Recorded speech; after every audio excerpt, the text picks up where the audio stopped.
Hello students, চিরঞ্জিত একাডেমিতে সবাইকে স্বাগত জানাই। আশা করি সবাই ভালো আছো এবং টেট, প্রাইমারি টেট বলো, আপার প্রাইমারি টেট বলো, তোমরা এর জন্য প্রস্তুতি নিচ্ছ। এই প্রস্তুতি নেওয়ার ক্ষেত্রে আমি চিরঞ্জিত স্যার তোমাদের সঙ্গে আছি। আজকে আবারও একটি সিডিপি এমসিকিউ প্র্যাকটিস সেট নিয়ে চলে এসেছি। আজকে আমাদের 20th CDP MCQ practice set. ইতিমধ্যেই আমরা 19টি প্র্যাকটিস সেট আলোচনা করে নিয়েছি। আজকে আমাদের 20তম প্র্যাকটিস সেট আলোচনা হবে। তবে এই আলোচনা শুরুর আগে দু একটা কথা বলতে চাই। সেটা হচ্ছে যে থিওরি ভালো করে পড়ো। বারে বারে প্রত্যেক ক্লাসে আমি বলছি থিওরিটা ভালো করে পড়ো, বা ক্লাস যেগুলো আমি আপলোড করছি ক্লাসগুলো সেগুলো ভালো করে দেখো। না হলে কিন্তু শুধুমাত্র এমসিকিউ প্র্যাকটিস করে ভালোভাবে সফল হওয়া কোনো দিনই সম্ভব নয়। এবং আজকের এই কম্পিটিশানের দিনে যত হাই স্কোর করতে পারবে তত তোমরা এগিয়ে থাকবে। ঠিক আছে, চলো সরাসরি আমরা আলোচনায় চলে আসি। প্রথম প্রশ্ন, পজিটিভ কোরিলেশন, ধনাত্মক আত্মসম্পর্ক দেখা যায় সৃজনশীলতা এবং নিচের কোনটির মধ্যে? বুদ্ধি, কৃতিত্ব, নন্দনতাত্ত্বিক মূল্যবোধ বা নান্দনিক মূল্যবোধ, এগুলোর সবকটি। Which of the following is positively correlated with creativity? এখানে ইজ এ হবে না, এটা হবে is positively correlated with creativity. কী কী আছে অপশান দেখে নিই। Intelligence, achievement, aesthetics, all of this. একটু ভেবে নাও, তারপরে আমি অ্যান্সারে চলে আসছি। এবার অ্যান্সারে চলে আসি। বলা হচ্ছে answer D, all of this. এটা ব্যাখ্যা করার আর কিছু নেই। ক্রিয়েটিভিটির সঙ্গে বুদ্ধি, কৃতিত্ব, নন্দনতাত্ত্বিক মূল্যবোধ মানে ইন্টেলিজেন্স, অ্যাচিভমেন্ট এবং অ্যাস্থেটিক্সের সম্পর্ক কিন্তু পজিটিভই থাকে। নেক্সট প্রশ্নে চলে আসি।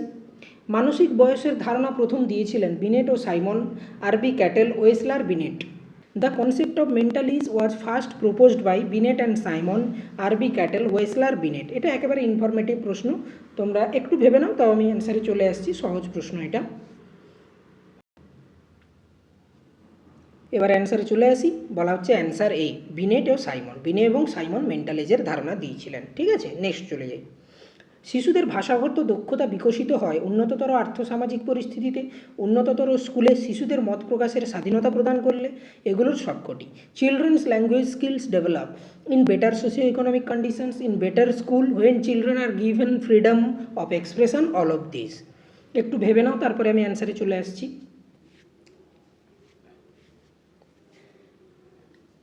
এবার অ্যান্সারে চলে আসি। বলা হচ্ছে answer D, all of this. কেন অল অফ দিস? অবশ্যই উন্নততর আর্থসামাজিক পরিস্থিতিতে নিশ্চয়ই ভালো ভালো শিক্ষিত এডুকেটেড ব্যক্তিরা থাকবেন যাদের ভাষাগত দক্ষতা অনেক বেটার হবে, তাহলে সেক্ষেত্রে শিশুদের ভাষাগত দক্ষতা বিকশিত হবে। উন্নততর স্কুল হলে, যে স্কুলে সত্যিকারের সঠিক কোয়ালিটি মেনটেন করা হয়, তাহলে সেখানেও ভাষাগত দক্ষতা ঠিক কোয়ালিটি সম্পন্ন হবে। এবং তার সঙ্গে সঙ্গে শিশুদের যদি মত প্রকাশের স্বাধীনতা না দেওয়া হয়, তাহলে কিন্তু ভাষাগত দক্ষতা কখনোই বিকশিত হবে না। ভাষার প্রকাশ না ঘটাতে পারলে কীভাবে বিকশিত হবে? তাহলে এই তিনটে অপশানই সঠিক। সেই অনুযায়ী option D is the right answer. কেমন? নেক্সট প্রশ্ন। একটি শিশুর সামাজিক বিকাশ শুরু হয় সামাজিকীকরণের প্রক্রিয়া শুরুর সঙ্গে সঙ্গে, যখন শিশুটি স্কুলে যায়, বন্ধুদের সাহচর্য পেলে, এগুলোর সবকটি।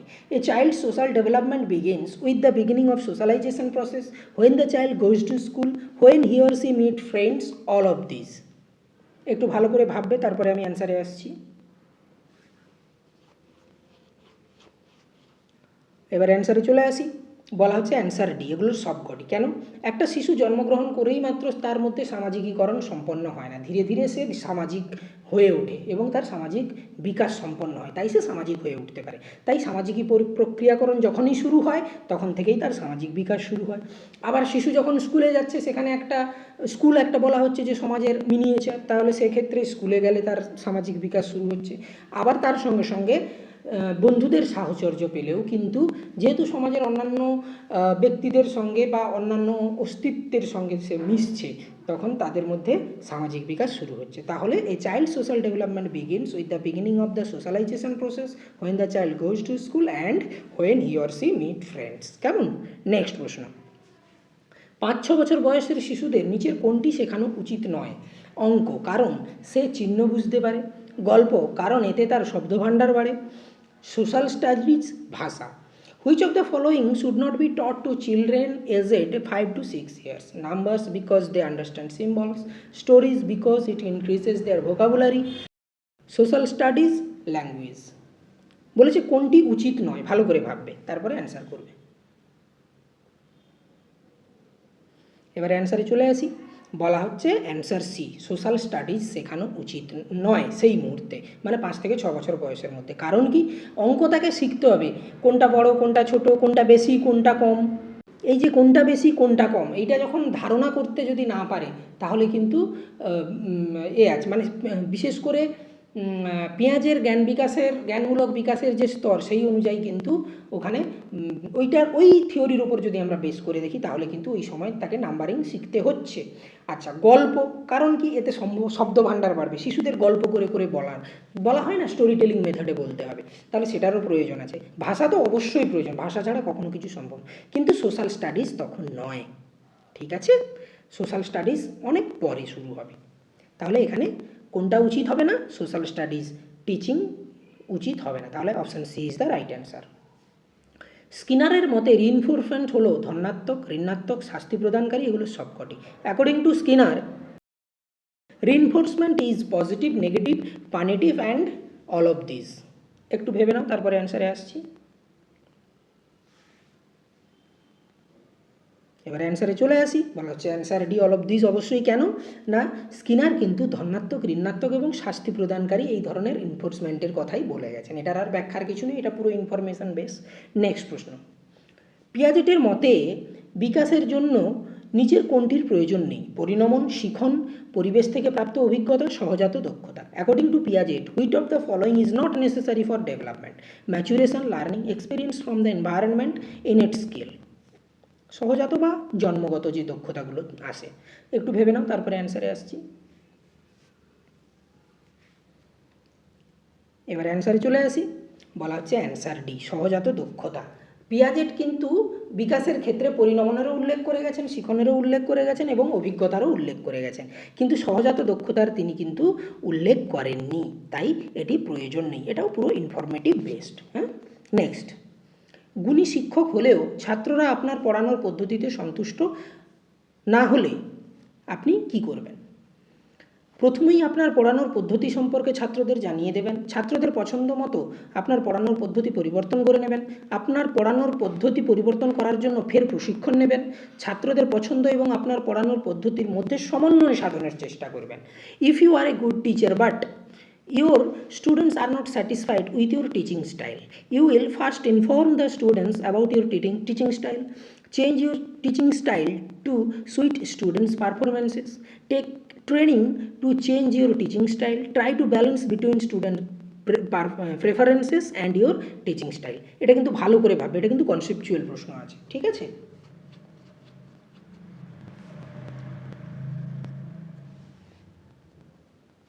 এবার অ্যান্সারে চলে আসি।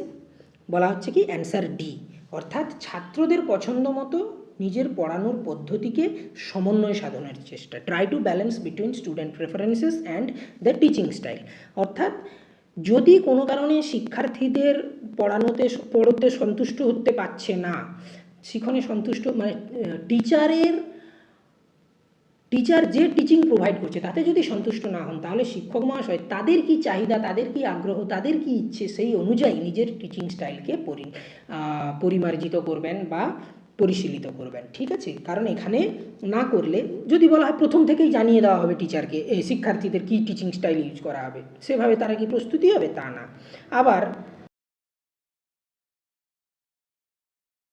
ছাত্রদের পছন্দ মতো আপনাদের পড়ানোর পদ্ধতি পরিবর্তন, একটা ক্লাসে তো বিভিন্ন ধরনের ডাইভার্সিটি থাকে, ঠিক আছে না, ইন্ডিভিজুয়াল ডিফারেন্সেস থাকে, তাহলে প্রত্যেকের মতো করে কী করে সম্ভব হবে? তাহলে শিক্ষক মহাশয়কে এমন টিচিং কৌশল অবলম্বন করতে হবে যেটা তাদের আগ্রহের সঙ্গে সমন্বিত করা যায়। আবার কি বলেছেন, তিনি আবার ট্রেনিং নেবেন এই বিষয়ে, একজন দক্ষ শিক্ষক আবার পুনরায় ট্রেনিং, হ্যাঁ কিছু কিছু ক্ষেত্রে বিশেষ ট্রেনিংয়ের প্রয়োজন আছে, কিন্তু তার থেকেও সবথেকে মোস্ট অ্যাপ্রোপ্রিয়েট এখানে হচ্ছে কি না, ব্যালেন্স করতে হবে স্টুডেন্টসরা কী প্রেফার করছে এবং তার সঙ্গে টিচিং স্টাইল। তাহলে option D is the right answer. Next প্রশ্ন, ভুলে যাওয়ার প্রথাগত তত্ত্ব অনুযায়ী শিক্ষণ হলো অভ্যাসের ফল। এটা শিক্ষণ হবে না, এটা হবে শিখন। শিখন হলো অভ্যাসের ফল, ভুলে যাওয়া হলো ক্ষয়ের ফল, ভুলে যাওয়া হলো প্রতিবন্ধকতার ফল, এগুলোর কোনোটি না। According to the traditional theory of forgetting, learning is the result of habit, forgetting is the result of decay, forgetting is the result of inhibition, none of these. একটু ভেবে নাও, তারপরে অ্যান্সারে আসছি। এবারে অ্যান্সারে চলে আসি। বলা হচ্ছে অ্যান্সার এ, শিখন হলো অভ্যাসের ফল। ঠিক আছে, যদি অভ্যাস না করে তাহলে কিন্তু ভুলে যাবে সহজেই। এটা হচ্ছে according to the traditional theory, বা বলতে পারি আমরা প্রাইমারি থিওরি অফ ফরগেটিং। ঠিক আছে, শিখন হলো অভ্যাসের ফল, অভ্যাস না করলে কিন্তু ভুলে যেতে থাকবে। কেমন? নেক্সট, একটি শিশুর মা কালো পোশাক পরেন। শিশুটি কালো পোশাক পরেই তো সব মহিলাদের ডাকে সাড়া দেয়। এটি কিসের উদাহরণ? অন্তর্নিহিত নিষেধ, ইন্টারনাল ইনহিবিশন, সার্বিকীকরণ বা সার্বজনীনকরণ, আত্মীকরণ, এগুলোর সবকটি। A children's mother wears black clothes. The child response to the calls of all women wearing black clothes. What is this is an example of? Internal inhibition, generalisation, assimilation, all of this. একটু ভেবে নাও, তারপরে অ্যান্সারে আসছি। এবার অ্যান্সারে চলে আসি। বলা হচ্ছে answer B, generalise করে নিচ্ছে। অর্থাৎ তার মা, সে ওই রং দেখে বুঝতে পারছে যে এই হয়তো তাহলে আমার মা। তাহলে যে রং পরে নিয়েছে, যে কজন নারী বা মহিলা আছেন, প্রত্যেকে যারা কালো রং পরেছে তারা কি সে নিজের মা হিসাবে ভেবে নিচ্ছে। অর্থাৎ জেনারেলাইজ করে দিচ্ছে তার নলেজটাকে রঙের ওপর বেস করে। ঠিক আছে, তাহলে দেখো এখানেও কিন্তু কিছু ইনফরমেশান বেসড প্রশ্ন ছিল, কিছু সহজ প্রশ্নও ছিল, এবং তার সঙ্গে সঙ্গে কয়েকটা কনসেপচুয়াল প্রশ্নও কিন্তু ছিল। প্রশ্ন কিন্তু এভাবেই আসবে, যেভাবে প্রশ্নের প্যাটার্ন চেঞ্জ হচ্ছে সেই অনুযায়ী কিন্তু ধীরে ধীরে এভাবেই প্রশ্ন আসবে। অর্থাৎ সেইভাবেই তোমরা ধীরে ধীরে প্রিপারেশান নিতে থাকো, আর আমি তোমাদের সঙ্গে আছি। কোনো অসুবিধে হলে আমি তো প্রত্যেক দুদিন ছাড়া ছাড়া চেষ্টা করছি কোনো না কোনো ক্লাসের ভিডিও আপলোড করার জন্য, যাতে তোমরা উপকৃত হতে পারো। কেমন? তাই চ্যানেলটিকে সাবস্ক্রাইব করে পাশের বেল আইকনটি প্রেস করে দাও, তবেই পরবর্তী ক্লাসের আপডেটের নোটিফিকেশান আবার তোমরা পেয়ে যাবে সহজেই। ভালো থেকো, ভালোভাবে প্রিপারেশান নাও। আজ এই পর্যন্ত।